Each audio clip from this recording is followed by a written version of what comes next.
All right, we're going to go ahead and check out Lena's shop next. And we've got Holy Word Creations, scripture-based wall art. This is fun and colorful. All right. So a few things, Lena. I would first make your shop look a little bit more established. Get your shop policies put together so people know what's going to happen in the case of a refund, what your refund policies and things are like that. I would recommend a shop logo right here, and then even a shop banner showing off some of your other different products. I wasn't sure where to put my shop policies went on the page. Yeah, once you come in here from the shop editor, you should be able to edit it pretty easily. Let's see here. Shop policies. Edit the shop policies. Listings, marketing. I think over here somewhere you go to settings. Maybe you're in your settings. You've got info and appearance. No, shop announcement message. It's around here somewhere. I don't remember exactly where it is. Which spot is it in? About your shop options, maybe under options, shop options.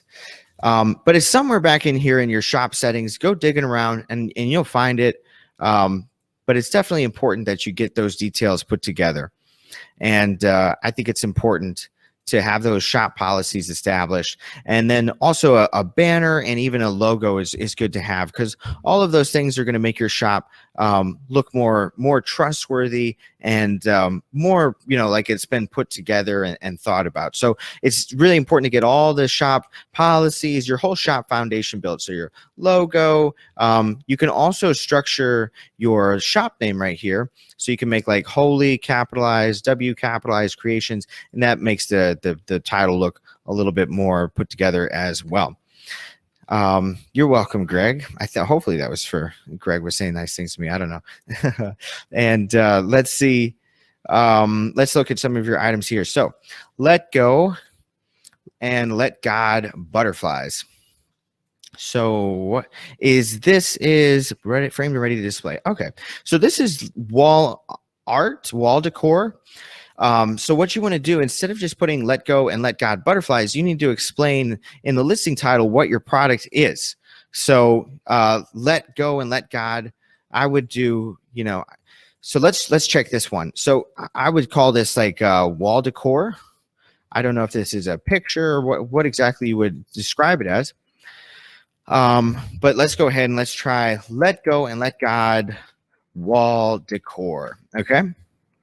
And there we go. We got 726 results. Let's pop that one up. Now, if you just go ahead and so let go and let God wall decor. Now, I would also just go for Christian wall decor right there. And that one's a big keyword, 144,000 results. Wow, look at that. 144,000 results. That sounds like God to me. So let's go with Christian wall decor. That's a big keyword, but I wouldn't probably make that number one. I'd probably make it like the third keyword. Let's see, let go and let God. How big was that one? 726. Let go and let God. Let's see. Christian. You could do Christian quote wall decor. That's 37,000. So that's a really good one. 37,000 results. And then we could also try Christian quote wall art instead of decor. Wall art, 36,000 results. So another great keyword there. So I would recommend starting this one off with one of those keywords. 37,000. The let go and let God is really not not that strong of a quote. It only has, about, I can't remember how many it had, but it wasn't a whole let go and let God. Let's see, wall decor, only 726. 700. So I would probably use one of these other bigger keywords as your first keyword, Christian wall art, Christian wall decor, or something like that. And then let's see here. So on all of these different things, you're going to want to kind of adjust it. You're going to want to add more keywords. So this one's good, framed, scripture, but add more details. Now, I personally think you got a very pretty item here, but I don't like the staging. It looks like you've got like looks like a paper wall or something behind it or something. But I think this would, the texture is kind of busy in the background. I think this picture is really pretty on its own. It might do good just against a plain simple white background so that you can see the edge of the frame really clearly and really get a clear focus on the photo, because it looks really pretty there. So look at this one. This is like a whole collage. So with this one, you could do scripture collage, wall decor or something like that, and on a few of these other ones too. But make your photos a little bit brighter and zoom out a little bit. You're